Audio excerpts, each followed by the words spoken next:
Who bets preseason games? Degenerates? Crazy people? No. Sharp bettors bet preseason games. We bet preseason because it's beatable. Let's talk about two games on Friday night. Teddy covers WagerTalk.com with a double gamer of NFL preseason week one action. We'll start with Detroit and Atlanta. We'll also talk about Cleveland and Carolina before this video is through. We've seen a big move for Detroit, Atlanta. Detroit opened -1, -1.5, -2. Now they're -4. Nothing but sharp Lions money. Total sitting 33, 32.5. Bettors not expecting a high scoring affair in Atlanta. And let's start with the Falcons, where Raheem Morris has made it very clear we're not going to see Michael Penix in this game. We're not going to see Kirk Cousins in this ballgame, which leaves the quarterback rotation of Easton Stick, who's okay, in terms of the guy who's been around the preseason before. He's not your ideal QB, but he's fine if he's facing second and third string defenders, which he will be here. Detroit's not playing starters. Emory Jones is likely to close out the game for Atlanta. Emory Jones is not someone who I'm excited about putting my money on necessarily in an NFL ball game.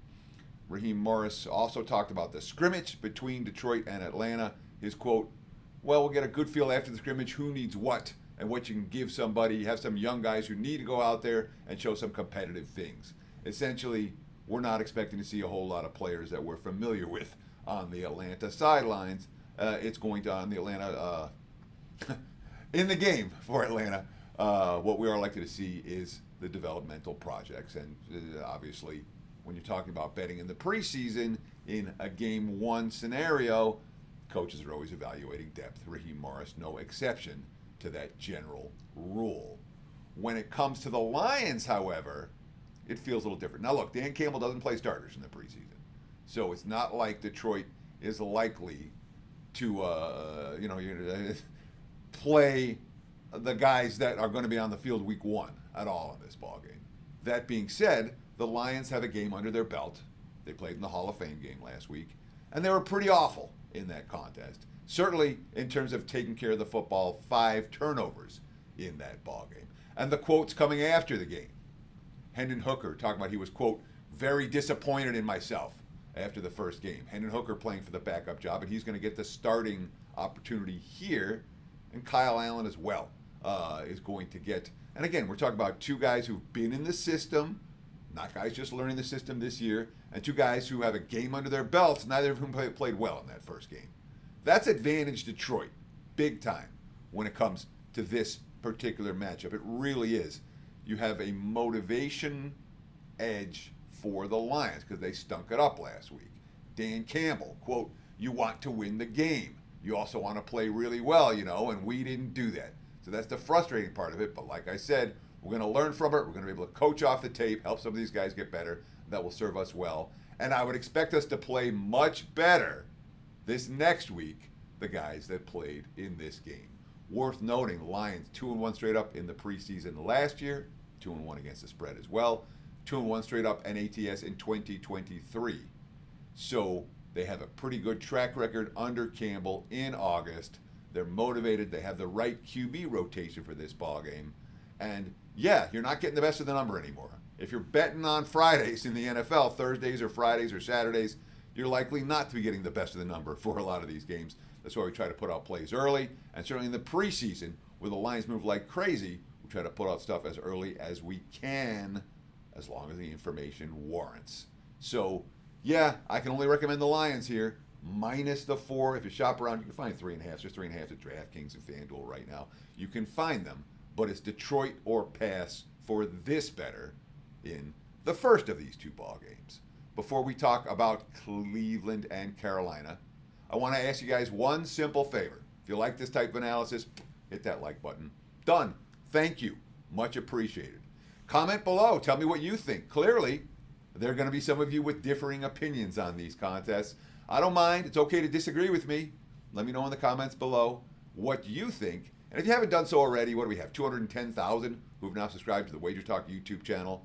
It just keeps growing and growing and growing. If you haven't done so, subscribe, and you'll get instant alerts every time these videos go live. WagerTalk.com's got some great specials going right now. We have a preseason discounted package available. We have a buy 2 months, get the third for free, essentially, right through Halloween. So some really good deals right now, and obviously the full season packages are available. The season win report is up and available. I do have a week 1 blowout on my page, just $5 right now. Check it out, WT.buzz/TC, if you want to get on board with a proven NFL profit producer long term. So check it out, WT.buzz/TC, or just visit WagerTalk.com. Look at the Odds Logic live odds screen. And by the way, if you guys don't have it, check out oddslogic.com/Teddy. Get a 7-day free all access trial. Again, oddslogic.com/Teddy. It's our live odds product. I think it's really good. I have no hesitation recommending this product, endorsing this product. It's on this screen right here while I'm talking into this camera right there. I run it pretty much 24/7 on my alternate screens. So check it out, oddslogic.com/Teddy. Get a free 7-day trial. But looking at the Odds Logic live odds screen, I'm seeing Carolina now -6 against Cleveland. Total here 32.5, 33. The only way I can play this one is Carolina, and this line has moved again. It's up to 6. That's too much. They got to win by a touchdown to cover this. I understand we want to bet against Cleveland. All right, they're 2-7-1 straight up over the last preseasons over Stefanski. That being said, both wins did come in the week 1 games, but Stefanski's not a guy that's all that worried about winning games in August. However, it's also worth noting they've set of those 7 losses, 5 of the 7 came by 4 points or less. 4 of the 7 came by 2 points or less. They haven't made the 2-point conversion. They're giving them up on the other end. And that's what cost Browns backers a lot. So they're not getting killed in these contests. All right. That being said, when we look at the QB rotation for Cleveland, it's dicey at best. Shedeur Sanders was sitting out practices with arm soreness this past week. Oh, he's starting. Kenny Pickett's dealing with a hamstring. Joe Flacco's 100 years old. They're not going to play him. Dylan Gabriel just got hurt. So it looks like Tyler Huntley, who was just signed off the waiver wire this week, is going to get a whole bunch of playing time. All right. Stefanski's quote, there's not going to be Kenny Pickett. There's not going to be Dylan Gabriel. And I can't imagine that Flacco, if he gets a cup of coffee in the preseason, I would be surprised. He's a guy they really want to keep healthy. So Stefanski's quote, my expectation for Shedeur is no different from the rest of the guys. I just expect him to go out there and operate. When you get in these preseason games, you try to keep it very simple so guys can play fast. It's all concepts that these guys know. They don't have to think too much about. I'm not excited about the Browns in this game. I don't like the QB rotation. I don't want a rookie starting, let alone a 6th-round rookie draft choice starting. I don't want a guy they just signed off the waiver wire coming in the second half. I don't want any part of Cleveland in this ballgame. I'm not expecting this offense to be marching up and down the field. That being said, it's not like the Panthers are a bargain anymore when you're laying 6.5 with Carolina right now. Canales 1-2 straight up, 0-3 against the spread in his first season as a starter in the preseason, or as a head coach in the preseason. And I know that he said that last year the starters didn't go at all for the Panthers.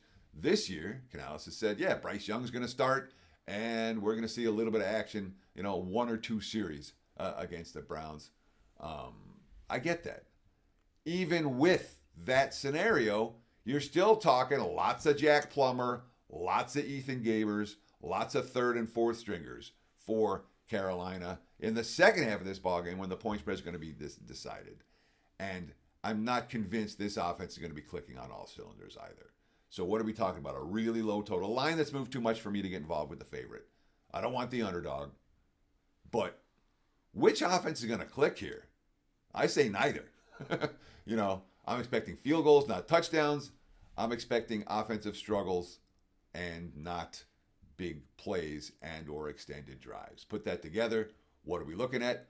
Under for the Browns and the Panthers. Again, you can find 33s right now at multiple books if you shop around.